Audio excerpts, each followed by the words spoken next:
I know what people say about you. They've watched you hit replay on that same song for the 4th, 5th, maybe 20th time in a row. They've asked you, "Don't you get bored?" They've looked at you like there's something slightly broken in your music listening habits. You've probably felt a little embarrassed when someone glances at your Spotify Wrapped and sees that you played one song 847 times this year. But I'm here today to tell you that the judgment you've received is completely backwards. There's nothing wrong with you.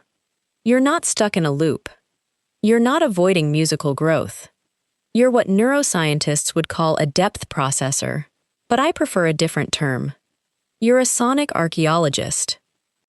While others are skimming the surface of 1,000 songs, your brain is excavating the layers of one. And today, we're going to look at the neuroscience that explains why your repetition may be doing something much more interesting than you think. To understand yourself, we have to look at what's actually happening in your brain. Because this isn't just a quirky habit. It can be connected to the way your brain processes prediction, emotion, memory, and familiarity. Research suggests that when you listen to music on repeat, your brain responds differently than when you're constantly searching for something new. Think of music consumption like reading a book. Most people treat songs like quick pieces of content. They listen, get the general feeling, and move on. It's breadth over depth. It's efficient. It keeps things fresh. But you treat a song like a novel you're reading for the 3rd time. You're not looking for novelty. You're looking for something else entirely. And there are 3 important things happening that may explain why you keep coming back to the same song. First, you're creating a predictable emotional container. When you listen to a familiar song, your brain already knows what's coming. You know exactly when that beat drops. You know when the chorus arrives.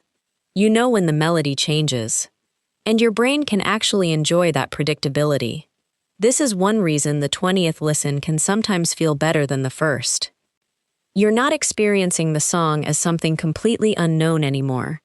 You're experiencing something familiar. You've turned a piece of music into a controlled emotional experience in a world where so many things are unpredictable. You've created a few minutes where you know exactly what comes next. Second, you're using music as a regulatory anchor. Think about stress for a moment. When life feels unpredictable, your mind can become overwhelmed by uncertainty. But when you listen to the same song repeatedly, you're giving yourself something stable. The song starts the same way. It builds the same way. It reaches the same chorus. And it ends the same way. That familiarity can feel comforting. You're not necessarily avoiding life. You may simply be giving your mind a familiar space to settle down. And third, there's something happening that most people completely miss. You are mining for meaning. Here's what I mean. The first time you hear a song, you process the melody, the beat, and the general feeling. But the 5th time, the 10th time, or the 50th time, you may start hearing things you didn't notice before. You catch a lyric that suddenly feels connected to your life. You notice an instrument hiding underneath the main melody. You hear a tiny change in the singer's voice. Each repetition doesn't necessarily create exactly the same experience.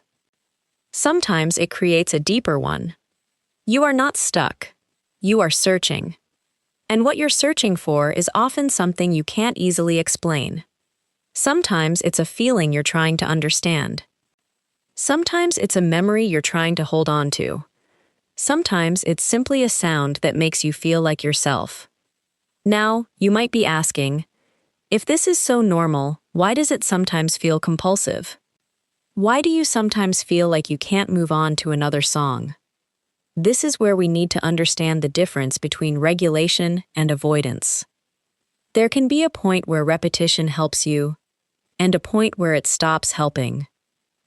Healthy repetition can feel grounding. You finish the song and feel calmer, more focused, or more settled. But if you're repeatedly listening because stopping feels uncomfortable, it may be worth asking yourself why.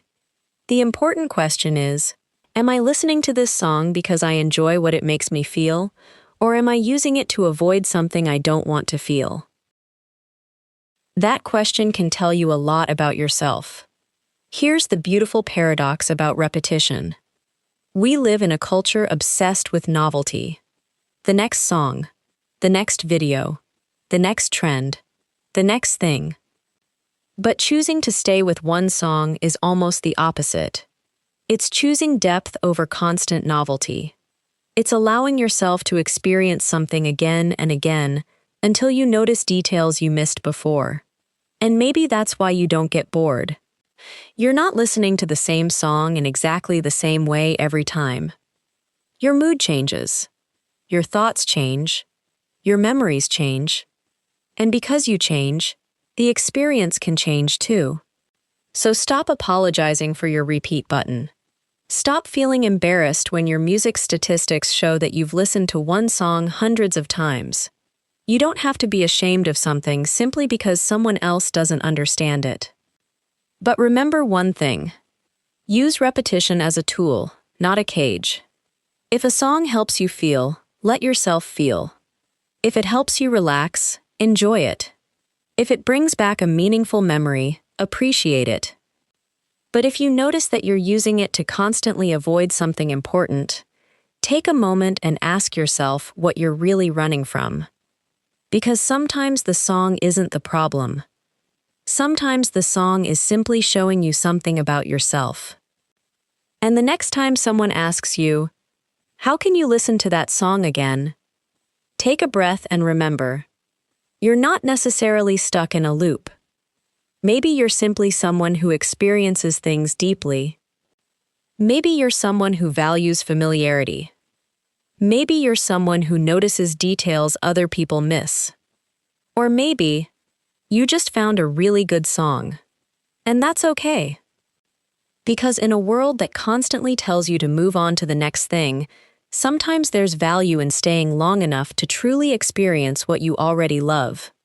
And if you enjoy discovering the hidden psychology behind everyday habits, emotions, personality, and human behavior, make sure to subscribe to Mind Decoded.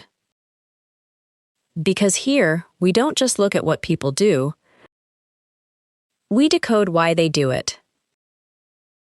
From the smallest habits to the biggest mysteries of the human mind, there's always something deeper to discover. Thanks for watching.